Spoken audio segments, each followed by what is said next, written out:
السلام علیکم، direct line کے ساتھ میں ہوں جویریہ زید۔ ناظرین، یوم کشمیر محض ایک تاریخ نہیں، یہ عالمی ضمیر کے نام پر ایک للکار ہے۔ 5 فروری وہ دن ہے جب پاکستان سمیت دنیا بھر میں یہ اعلان کیا جاتا ہے کہ کشمیری تنہا نہیں ہیں۔ 7 دہائیوں سے زائد عرصہ گزر چکا، مگر بھارت کی ہٹ دھرمی، جبر اور طاقت کے نشے میں بسا ہوا غرور آج بھی وہی ہے۔ کشمیر کی وادی آج بھی گواہی دے رہی ہے کہ ظلم چاہے کتنا ہی منظم کیوں نہ ہو، آزادی کی آواز کو خاموش نہیں کر سکتا۔ بندوقوں، پیلٹ گنز اور فوجی محاصروں سے سچ کو دفن نہیں کیا جا سکتا۔ پروگرام کے آغاز میں ہم اسی پہ بات کریں گے، جبکہ اس کے ساتھ ساتھ ہم وطن عزیز کی سیاست کو بھی ڈسکس کریں گے۔ ملک اس وقت ایک نازک سیاسی موڑ پر کھڑا ہے۔ ایک طرف حکومت اور پی ٹی آئی کے درمیان مذاکرات کی بات تو ہو رہی ہے، لیکن دوسری طرف سڑکوں کو سیاست کی نظر کرنے کی تیاری بھی زور و شور سے جاری ہے۔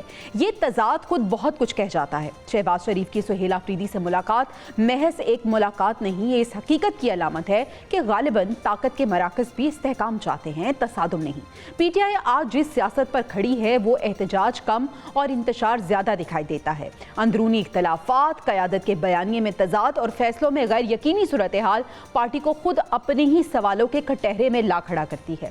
سوال یہ ہے کہ کیا سڑک بند کرنے سے راستے نکلتے ہیں، اور کیا اختلاف رائے کو اختلاف عقل میں بدل دینا سیاست ہے؟ اپنے پینل کے سامنے یہ سارے سوال رکھیں گے اور ان سے جواب جاننے کی کوشش کریں گے۔ اور ناظرین، پروگرام کے آخری حصے میں ہم بات کریں گے مشرق وسطیٰ کی صورتحال کی، جہاں پہ کشیدگی جاری ہے، جہاں ایک چنگاری پورے خطے کو آگ میں جھونک سکتی ہے۔ ایران اور امریکہ کے درمیان بڑھتی کشیدگی محض 2 ممالکت تنازع نہیں، یہ عالمی امن، توانائی کے استحکام اور خطے کے مستقبل کا سوال ہے۔ ایسے میں پاکستان کو ثالثی کی دعوت ملنا کوئی اتفاق نہیں، بلکہ اس بدلتے ہوئے عالمی تاثر کا اعتراف ہے جو پاکستان نے خاموش مگر مؤثر سفارتکاری سے قائم کیا ہے۔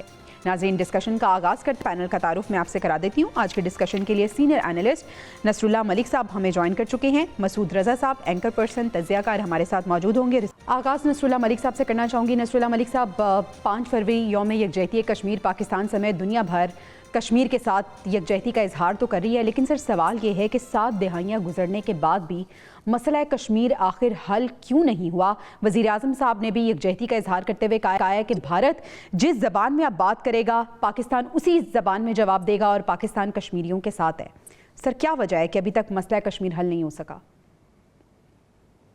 دیکھیں، پہلی بات تو یہ ہے کہ اقوام عالم نے اس پہ بڑا بے حسی کا مظاہرہ کیا ہے۔ انہیں کشمیر پر مظالم نظر نہیں آتے، انہیں معصوم بچے، عورتوں کو جس طریقے سے ظلم کا نشانہ بنایا گیا انہیں وہ بھی نظر نہیں آتا۔ اور یہ کوئی آج کا قصہ نہیں ہے، 75-77 برس گزر گئے، مسلسل کشمیریوں پر ظلم ڈھائے جا رہے ہیں، ان سے ان کی پہلے جگہیں چھین لی گئیں، ان کے حقوق چھین لیے گئے۔ جیلوں کے اندر خواتین جو ہیں آج بھی بڑی تعداد میں موجود ہیں۔ وہاں پہ جس طریقے سے کرفیو لگا کے لوگوں کی زندگی ہے، ان کی آزادی جو ہے جس طریقے سے چھینا جاتا ہے، اس کی دنیا میں بھی مثال بہت کم ملتی ہے۔ اور جس کشمیریوں نے قربانی دی ہے، میں سمجھتا ہوں کہ انہوں نے اپنی آواز اٹھانے کے لیے، اقوام عالم کو جگانے کے لیے ہر قسم کی قربانیاں دی ہیں۔ اور پاکستان بھی اس لیے 5 فروری کو یوم یکجہتی کشمیر مناتا ہے کہ ہم پوری دنیا کے اندر جو پاکستانی بستے ہیں یا کشمیری بستے ہیں، وہ دنیا کو یہ باور کرانا چاہتے ہیں کہ مسئلہ کشمیر آج بھی موجود ہے، آج بھی ہندوستان ظلم کے پہاڑ توڑ رہا ہے، آج بھی لوگوں کو، بے گناہ لوگوں کو جیلوں میں ڈالا جاتا ہے، لوگوں کو جو ہے وہ قتل کیا جاتا ہے، عورتوں کے ساتھ زیادتی کی جاتی ہے، معصوم بچوں کو گرفتار کر کے انہیں جیلوں میں بھر دیا جاتا ہے۔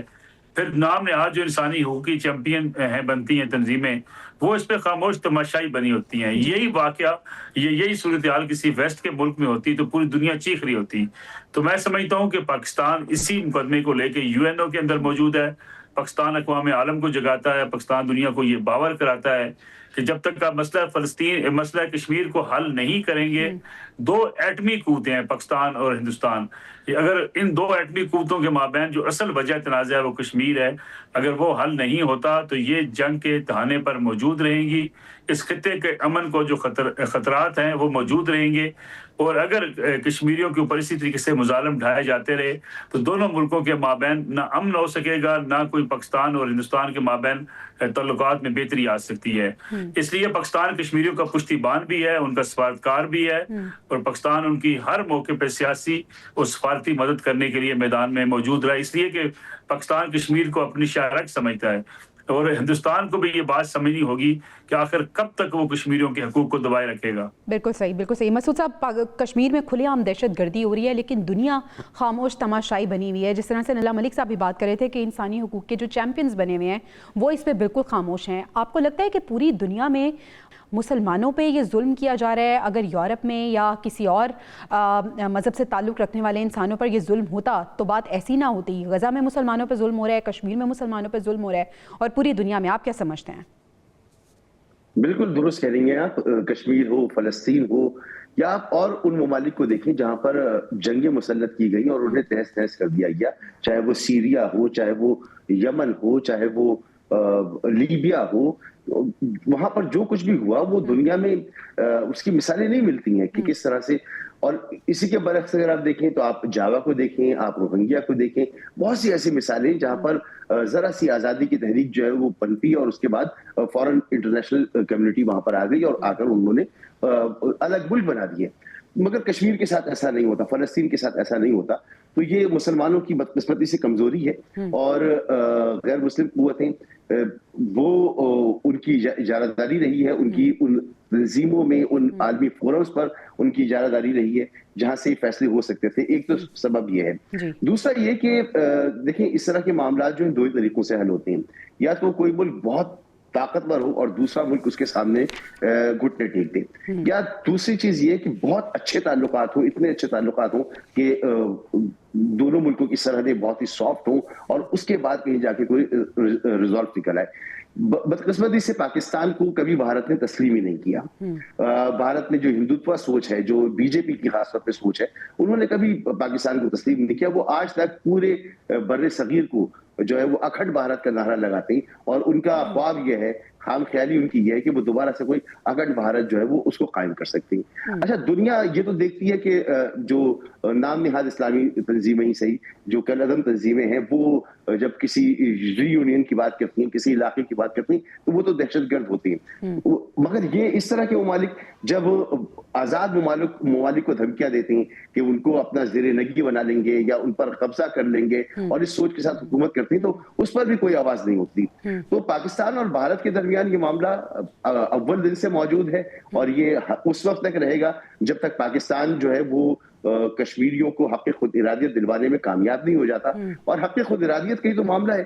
اقوام متحدہ میں بھی یہ قراردادیں عرصے سے موجود ہیں، لیکن یہ جو فورمز ہیں بدقسمتی سے یہ بدلتی دنیا میں یہ جو فورم ہے، چاہے وہ اقوام متحدہ کا فورم ہو یا اس طرح کے دیگر فورم ہو، وہ اپنی افادیت، اپنی اہمیت کھو چکی ہے. بالکل ایسا ہی ہے. تو اب صورتحال نئی دنیا میں جو ہے وہ دوسری صورتحال ہے. آج جو وزیر اعظم صاحب نے کہا ہے کہ جس زبان میں بھارت بات کرے گا اسی زبان میں ہم بات کریں گے، تو بھارت ہم سے کس زبان میں بات کر رہا ہے؟ بھارت خوارج کی زبان میں بات کر رہا ہے، بھارت فتنۃ الہند کی زبان میں بات کر رہا ہے، بھارت ہمارے یہاں دہشت گردی کروا رہا ہے، بھارت ہمارے یہاں جو ہے وہ ہمیں ڈسٹیبل کرنے کی کوشش کر رہا ہے. اور ہمارا قصور کیا ہے؟ کیونکہ وہ ہمیں قبول نہیں کرتا اور کشمیر سب سے بڑا ہم دونوں ممالک کے درمیان مدعا ہے. تو میرے خیال میں وزیر اعظم صاحب نے جو کہا ہے اس کو اب نظر آنا چاہیے ہوتے ہوئے، تاکہ اس کی جو کوششیں پاکستان کو ڈسٹیبل کرنے کی اس پر روک لگ سکے. ٹھیک ہے، جو بھی ہے پاکستان نے ہمیشہ کوشش کی ہے کشمیریوں کا ساتھ دینے کی، اور کشمیریوں کا حق خود ارادیت جب تک نہیں مل جاتا پاکستان اپنی کوششیں جاری رکھے گا، چاہے وہ سفارتی محاذ پر ہو یا پھر مورل سپورٹ ہو. ہماری پوری سپورٹ کشمیری بھائیوں کے ساتھ ہے اور انشاءاللہ ہماری دعا بھی ہے کہ کشمیر جلد سے جلد آزاد ہو اور کشمیر کو حق خود ارادیت جلد سے جلد مل سکے. ناظرین، ابھی ہم ملک کی سیاسی صورتحال پہ بات کریں گے. نصر اللہ ملک صاحب، سیاست کی اگر ہم بات کریں تو سیاست میں اس وقت ہمیں بہت سی چہمگوئیاں نظر آ رہی ہیں. اگر ہم حکومت اور اپوزیشن کی بات کریں، ٹو بی کلیئر ہم بات کر لیتے ہیں پاکستان تحریک انصاف کی اور حکومت کی. ہم نے دیکھا کہ وزیر اعظم اور سہیل آفریدی کی جب ملاقات ہوئی تو اس کے بعد سے بہت سے ریومرز نے جنم لیا. کچھ یہ کہہ رہے ہیں کہ معاملات سیٹلمنٹ کی طرف جا رہے ہیں، مذاکرات ہونے جا رہے ہیں، چیزیں بہتر ہو جائیں گی. لیکن سر دوسری طرف 8 فروری اب بالکل قریب آ گیا، 8 فروری کو احتجاج کی کال بھی ہے. تو سر یہ ہونے کیا جا رہا ہے؟ کیا چیزیں بہتر ہو رہی ہیں؟ کیا یہ جو کال دی تھی انہوں نے، اب یہ فیس سیونگ کے لیے یہ احتجاج ہوگا تو صحیح لیکن اس طرح سے نہیں ہوگا؟ کیسے ریڈ کرتے ہیں آپ؟ دیکھیں، دو چیزیں ہیں. پہلی بات یہ ہے کہ کے پی کے وزیر اعلیٰ سہیل آفریدی صاحب وزیر اعظم صاحب سے ملے، بڑی اچھی بات ہے اور یہ بات چیت کا عمل رہنا بھی چاہیے جاری.